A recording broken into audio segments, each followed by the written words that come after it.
بسم اللہ الرحمن الرحیم۔ السلام علیکم۔ جیسا کہ آپ کو معلوم ہے کہ ہم لوگ سیکنڈ چیپٹر پڑھ رہے ہیں اور آج کا ہمارا ٹاپک ہے اعتباری زر کے فوائد۔ لیکچر کو باقاعدہ شروع کرنے سے پہلے میں آپ کو تھوڑا سا پریویس لیکچر یاد کرا دیتی ہوں۔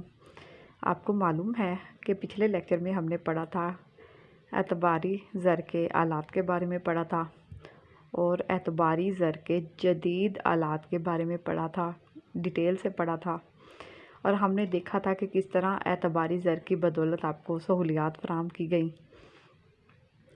اس میں چوری چکاری یہ سب خدشات بہت کم ہوتے ہیں، آپ آسانی سے ایک جگہ سے دوسری جگہ رقم بھجوا سکتے ہیں۔ ہم نے پڑھے تھے کہ یہ چیکس بھی اعتباری زر کی کیٹیگری میں آتے ہیں۔ چیکس کی ڈیفرنٹ اقسام پڑھی تھیں، ہنڈی کے بارے میں پڑھا تھا، ہنڈی کی اقسام پڑھی تھیں۔ یہ سارے اعتباری زر کے ہی آلات ہیں، لیکن پچھلے لیکچر میں ہم نے جدید آلات کے بارے میں پڑھا تھا۔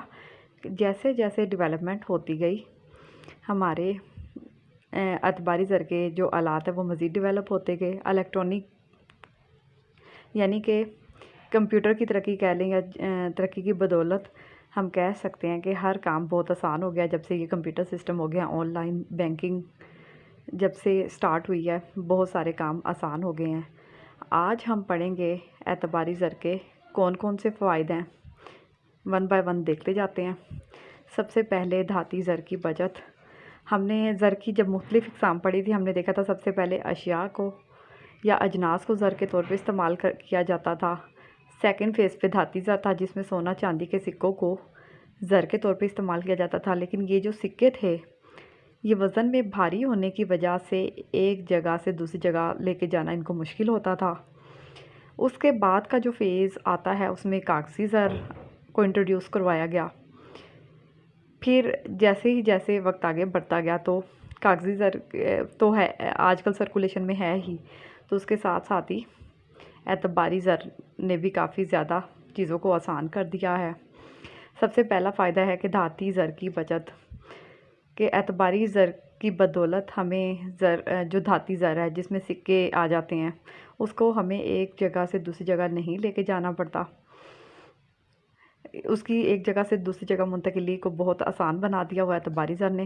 رقم کو ایک جگہ سے دوسری جگہ منتقل کرنا بہت آسان ہو گیا ہے۔ ہم اب چوری چکاری کے خطرے کے بنا جتنا مرضی چاہیں پیسہ، چاہے وہ ایک ملک سے دوسرے ملک کرنا ہو یا اپنے ملک کے اندر ایک شہر سے دوسرے شہر کرنا ہو، وہ کافی آسان ہو گیا ہوا ہے۔ دھاتی زر کی بچت ہو گئی ہے کہ جو سکے بنانے میں لگنا ہے وہ آپ سیو کر سکتے ہیں۔ صنعت اور تجارت کی ترقی، اور اسی طرح ہم دیکھتے ہیں کہ چونکہ اعتباری زر کی بدولت آپ کو بینک نے بہت ساری سہولیات دے دی ہوئی ہیں رقم کو ایک جگہ سے دوسری جگہ لے کے جانا۔ اب چاہے وہ صنعت ہو یا تجارتی لین دین ہو، اس میں بھی ترقی ہوئی ہے اسی کی بدولت کہ صنعت میں بہت سارا پیسہ جب بھی آپ کوئی چیز خریدتے ہو آپ کو پے کرنا پڑتا ہے۔ پہلے تو یہ بہت زیادہ مشکل تھا کہ کیش کی صورت میں جب پیمنٹ کرتے تھے اس کی گم ہونے کا بہت زیادہ خدشہ ہوتا تھا، لیکن اعتباری زر نے اس کو بھی آسان کر دیا ہے۔ اب بآسانی رقم ایک جگہ سے دوسری جگہ پہنچائی جا سکتی ہے، پیمنٹ کرنی ہو یا کوئی بھی معاملہ ہو۔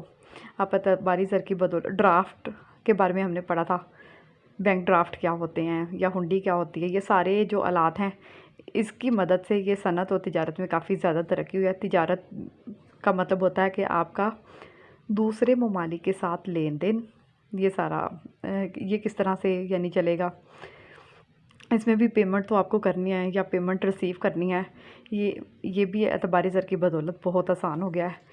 کاروبار کی وسعت، جب آپ کا لین دین آسان ہو جاتا ہے تو آٹومیٹیکلی آپ کا کاروبار وسیع ہوتا چلا جاتا ہے، یعنی آپ کو جتنی زیادہ فیسیلیٹیٹ کیا جائے یا سہولیات دی جائیں اتنا ہی آپ کو کاروبار وسیع کرنے کا موقع ملے گا۔ پھر غیر ملکی ادائیگیاں، یعنی کہ جب ہم نے کوئی بھی چیز درآمد یا برآمد کرنی ہے تو اس کی بھی ہمیں پیمنٹ کرنی ہوتی ہے۔ غیر ملکی ادائیگیاں اس صورت میں ہوتے ہیں جب ہم دوسرے ممالک سے اشیاء کو درآمد کرتے ہیں۔ ہم نے لاسٹ لیکچر میں پڑھا تھا اعتباری زر کے جدید آلات، تو اس میں ہم نے ٹی یعنی کہ ٹیلی گرافک ٹرانسفر کے حوالے سے کافی ڈیٹیل سے پڑھا تھا کہ آپ کی جتنی بھی لین دین کی ہوتی ہے ہر ایک کا سیریل نمبر ہوتا ہے۔ یہ ایک الیکٹرک وے ہے آپ کی رقم کو ایک ملک سے دوسرے ملک میں ٹرانسفر کرنے کے لیے ہوتا تو اس میں بھی بینک ہی انوالو، کہ آپ نے یہاں کسی بھی کنسرن بینک کے پاس چلے جائیں گے، آپ نے پیمنٹ کرنی ہے، جس کو بھی پیمنٹ کرنی ہوگی اس کا بھی اکاؤنٹ کسی نہ کسی بینک میں ہوگا، آپ یہاں سے پیمنٹ کر دیں گے تو وہ بینکنگ کا اپنا سسٹم ہوتا ہے، آپ آرام سے رقم کو وہاں پہ منتقل کرتے ہیں۔ ایک ہم نے میل MT کے نام سے بھی ایک پوائنٹ پڑھا تھا لاسٹ اس ٹاپک میں۔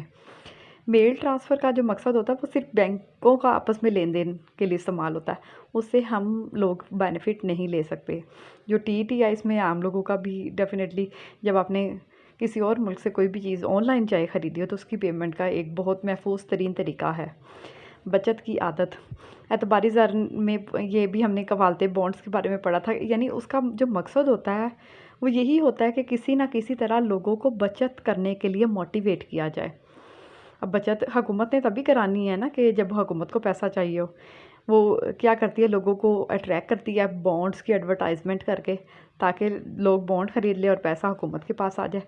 یعنی ان سب کے پیچھے کوئی نہ کوئی مقصد ہوتا ہے، اور اعتبار اس میں یہ ہوتا ہے کہ آپ نے بانڈز خرید لیے تو ایک خاص ٹائم کے بعد آپ کو اس پہ منافع مل جائے گا، تو لوگ موٹیویٹ ہو جاتے ہیں منافع کے چکر میں، اور وہ پیسہ نکل کے وقتی طور پہ حکومت کے پاس آ جاتا ہے۔ یہ حکومت کے لیے ویسے تو یہ لون لینے کا طریقہ ہے، لیکن وہ پھر لوگوں کو بھی تھوڑا اس کا بینیفٹ دے دیتی ہے۔ کاروباری صلاحیتوں سے استفادہ، آپ کی کاروباری صلاحیتیں مزید نکھر جاتی ہیں جب آپ کو بہت سہولیات دی جاتی ہیں، آپ اس سے پوری طرح استفادہ کر سکتے ہیں۔ قیمتوں میں استحکام، اعتباری زر جب سے گردش میں آئے تو زیادہ نوٹ نہیں چھاپنے پڑتے، کیونکہ آپ کی قیمتیں اسی وقت بڑھتی ہیں جب آپ زر کو بڑھاتے ہو یا زیادہ نوٹ چھاپ دیتے ہیں گارنٹی کے بغیر۔ ہم نے یہ بھی پڑھا تھا کہ ملک میں نوٹ کو چھاپنے کے بھی 2 طریقے ہیں یا 2 اصول ہوتے ہیں۔ ایک ہم نے پڑھا تھا محفوظ سرمایہ کا نظام، اور ایک ہم نے پڑھا تھا محفوظ سرمایہ کا نظام تھا کہ آپ نے اس میں ایک خاص تناسب سے رکھنا ہوتا ہے، 30% یا 40% سونا ریزرو میں۔ یہ 1-2 کیٹیگریز تھی، یہ ہم نے پڑھی تھی کہ نوٹ کو کس طرح سے ایشو کیا جاتا ہے۔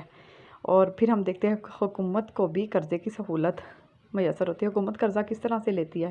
اعتباری زر کی صورت میں ہی لے گی۔ ہم نے کفالتیں یا بانڈز، یہ جو سارے اجزاء ہوتے ہیں، حکومت اناؤنس کر دیتی ہے، کوئی نہ کوئی اس پہ آپ کو منافع مل جاتا ہے، اس طرح لوگ بھی سیٹسفائی ہو جاتے ہیں کہ ڈیفینیٹلی ہم لوگ جو ہوتے ہیں وہ اپنی سیونگز کو کہاں پہ رکھتے ہیں؟ بینکس کے اندر، یا پھر ہم اپنی اگر سیونگ اپنے پاس بھی کیش کی صورت میں رکھتے ہیں تو حکومت کو قرضہ لینے کا یہ ایک بہترین طریقہ ہوتا ہے کہ وہ آپ کو کوئی سیونگ سرٹیفکیٹ دے دیتی ہے، آپ کو بانڈز دے دیتی ہے، آپ کو سیکیورٹیز دے دیتی ہے، تاکہ آپ سے قرضہ انڈائریکٹلی لیا جائے، کیونکہ اس کا مقصد تو یہی ہوتا ہے کہ کس طرح سے پیسہ گردش سے نکل کے بینک کے حکومت کے پاس آ جائے۔ جب ہم لوگوں کو پیسے کی ضرورت ہوتی ہے، پھر ہم لوگ کیا کرتے ہیں، یہ بانڈز، کفالتیں، ان کو ہم فروخت کرتے ہیں اور پیسہ حاصل کر لیتے ہیں۔ جب زر کی رسد بڑھتی ہے تو قیمتیں بھی کیا ہو جاتی ہیں؟ پہلے سے زیادہ۔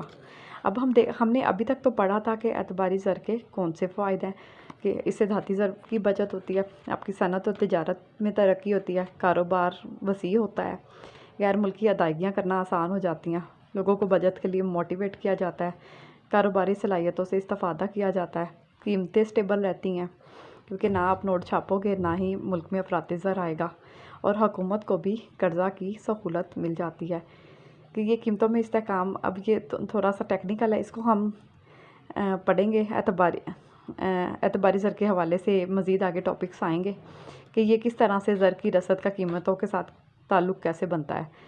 انشاءاللہ اس کو تو ہم نیکسٹ کسی بھی لیکچر میں کور کریں گے، تب جا کے آپ کو یہ پوائنٹ کمپلیٹ سمجھ آئے گا۔ اب ہم دیکھ لیتے ہیں کہ جہاں اعتباری زر کے فوائد ہوتے ہیں وہاں پہ کچھ نقصانات بھی ہیں۔ سب سے پہلا یہ ہے کہ ضرورت سے زیادہ اجرا، جب بینک نے یا حکومت نے بھی بانڈز یا سیکیورٹیز کو ضرورت سے زیادہ ایشو کر دیا ہے تو ہر چیز کی جو زیادتی ہے وہ نقصان دہ ہوتی ہے۔ جس طرح آپ نے کیش کو جب زیادہ چھاپیں گے بغیر گارنٹی کے تب بھی تو مہنگائی آئے گی، اسی طرح جب ضرورت سے زیادہ آپ ایشو کر دیں گے یہ کفالتیں اور بانڈز کو، تب بھی یہ ایک پرابلم ہی ہوگا، بے جا صرف دولت۔ اب بعض لوگ ہوتے ہیں کہ وہ دولت کو اندھا دھند خرچ کرنا شروع کر دیتے ہیں، ان کو نہیں پتہ چل رہا ہوتا کہ کس طرح سے خرچ کیا جائے۔ نااہل تاجر، جب سے اعتباری زر کی سہولت لوگوں کو دی گئی ہے